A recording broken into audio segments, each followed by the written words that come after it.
गाजियाबाद में रविवार देर रात बदमाशों के साथ हुई मुठभेड़ में शहीद हुए नोएडा पुलिस के सिपाही सौरभ देशवाल का मंगलवार को उनके पैतृक गांव बधेव में राजकीय सम्मान के साथ अंतिम संस्कार किया गया। शहीद की अंतिम यात्रा में हजारों लोग उमड़ पड़े, हर आंख नम थी और हर चेहरा गमगीन। इस दौरान उत्तर प्रदेश सरकार के जल शक्ति राज्य मंत्री दिनेश खटीक, पूर्व कैबिनेट मंत्री सुरेश राणा, एमएलसी वीरेंद्र सिंह समेत कई जनप्रतिनिधि और अधिकारी पहुंचे। मंत्री दिनेश खटीक ने सरकार की ओर से शहीद सौरभ के परिवार को 50 लाख रुपए की आर्थिक सहायता और एक सरकारी नौकरी देने की घोषणा की। शहीद के पिता उत्तम कुमार ने मुख्यमंत्री योगी आदित्यनाथ से मांग की कि जिस प्रकार से बदमाशों ने उनके बेटे को मौत के घाट उतारा, ऐसे अपराधियों पर बुलडोजर कार्रवाई की जाए, उनका एनकाउंटर किया जाए ताकि भविष्य में कोई और सौरभ न शहीद हो। उन्होंने ये भी आग्रह किया कि उनके बेटे को आधिकारिक रूप से शहीद का दर्जा दिया जाए। घटना गाजियाबाद के मसूरी थाना क्षेत्र की है, जहां रविवार रात नोएडा पुलिस की एसओजी टीम वांछित लुटेरे कादिर उर्फ मंटा को पकड़ने नाहल गांव पहुंची थी।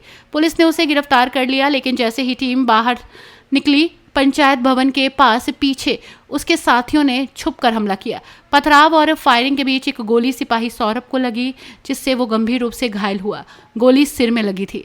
उन्हें तुरंत गाजियाबाद के यशोदा अस्पताल लाया गया, जहां डॉक्टरों ने उसे मृत घोषित कर दिया। सौरभ की शहादत की खबर मिलते ही उसके परिवार बघेव में शोक की लहर दौड़ गई। घटना की जानकारी मिलते ही गौतम बुद्ध नगर की पुलिस आयुक्त लक्ष्मी सिंह और एडिशनल कमिश्नर राजीव नारायण मिश्र मौके पर पहुंचे। गांव बघेव निवासी सौरभ कुमार ने शिक्षा के क्षेत्र में मिसाल कायम की थी। उन्होंने सेंट फ्रांसिस स्कूल से 10वीं, सिल्वर बेल से 12वीं और बीकॉम की डिग्री सिल्वर मैनेजमेंट कॉलेज से ली थी। 2017 में यूपी पुलिस में भर्ती होकर उन्होंने एसओजी टीम में शामिल होकर कई ऑपरेशंस में भाग लिया था। परिजनों के अनुसार घटना से कुछ ही देर पहले सौरभ ने पत्नी से फोन पर बात की थी और घर लौटकर खाना खाने की बात कही थी, लेकिन यह आखिरी बातचीत थी। शहीद सौरभ अपने माता पिता का सबसे छोटा बेटा, सबसे ज्यादा पढ़ा लिखा था। उसके बड़े भाई रजत और पिता उत्तम कुमार खेती करते हैं। बहादुरी के साथ बदमाशों से मुठभेड़ करते हुए वीर गति को प्राप्त हुए हैं। हजारों की संख्या में उनकी अंतिम यात्रा में लोग शामिल होकर के विनम्र श्रद्धांजलि दे रहे हैं। मैं अपनी ओर से भी उनके श्री चरणों में प्रणाम करता हूँ और उनकी जो शहादत है ये बहुत सारे नौजवानों के लिए प्रेरणा भी है। लेकिन जिन बदमाशों ने दुस्साहस किया है, तो योगी सरकार की जीरो टॉलरेंस पॉलिसी अपराध को लेकर के निश्चित रूप से उन्हें कड़ी से कड़ी सजा मिलेगी। मृतक के परिजनों ने आग्रह किया है सरकार से कि जैसा हमारे बच्चे के साथ हुआ और किसी के साथ ना हो, सरकार इस पर बुलडोजर की कार्रवाई करे और इन पर भारी से भारी, बड़ी से बड़ी कार्रवाई करे। जिन्होंने दुस्साहस किया है, बहुत बड़ी कार्रवाई उनके खिलाफ होने वाली है और मैं कह सकता हूं कि उनकी 7 पीढ़ियां याद रखेंगी, ऐसी बड़ी कार्रवाई होने वाली है।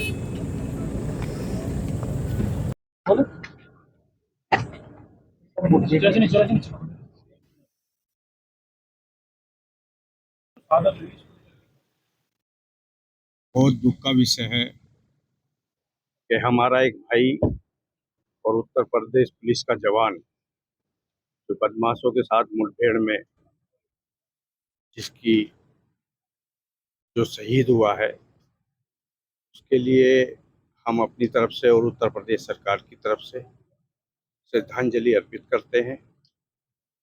और जो बदमाशों ने जिनसे लोहा लेते हुए इस शहीद ने अपनी जान दी है, उनको योगी सरकार मुंह तोड़ जवाब देगी और बहुत जल्द इसका परिणाम आप लोगों को मिलेगा। और पूर्ण रूप से श्री योगी आदित्यनाथ जी की सरकार पीड़ित परिवार के साथ है। पीड़ित परिवार को जो भी सरकार से मिलने वाली सुविधाएं हैं, परिवार के लिए किसी भी व्यक्ति को एक नौकरी, 50 लाख रुपए या जो भी और सुविधाएं होंगी सरकार से ज़्यादा माननीय मुख्यमंत्री जी द्वारा दी जाएगी। परिवार के लोग एनकाउंटर की बात कर रहे हैं, बदमाशों की, वो भी मारा जाना चाहिए। उसका एक एनकाउंटर की बात या कोई भी विषय इतना गंभीर होगा कि कभी उन्होंने कल्पना भी नहीं की होगी ऐसी। क्या कहना है कि जैसे हमारे बच्चे के साथ हुआ है, मोदी सरकार एनकाउंटर करे और बुलडोजर की कार्रवाई करे और किसी के साथ ऐसा ना हो है बदमाशों द्वारा। बुलडोजर की कार्रवाई बहुत कम है। मेरा कहना यह है कि कल्पना से परे उनको जवाब दिया जाएगा। क्या नाम है जो साहब आपका? उत्तम कुमार जी। उत्तम कुमार जी, जो लड़का आपका जो गाजियाबाद में घटना हुई है, उसकी मौत हुई है गोली से, बदमाशों से लोहा लेते हुए, तो क्या कहना चाहते हैं आप? बच्चों को शहीद का दर्जा मिलना चाहिए जी, और बच्चा हमारी आर्थिक मदद करता था, वो मदद होनी चाहिए। तो सोरापुर कितने भाई बहन थे? तो जी कब ये पुलिस में भर्ती हुआ था? 2016 में जी। तो आप सरकार से आप क्या चाहते हो? जैसे उसने बदमाशों के साथ लोहा लिया है, गोली से उसकी मौत हो गई है बदमाशों द्वारा, सरकार उनके घर पर बुलडोजर चला और चुन चुन कर उनकी मौत कर रही। जैसे योगी सरकार का बदमाशों पर। हाँ जी, योगी सरकार इस काम को करके दिखाओगी जी, करेंगे। हम भी मांग कर रहे हैं उनसे, सब जनता मांग कर रही है। तो आप यही चाहते हो कि बदमाशों का सफाया हो? सफाया हो जाएगी।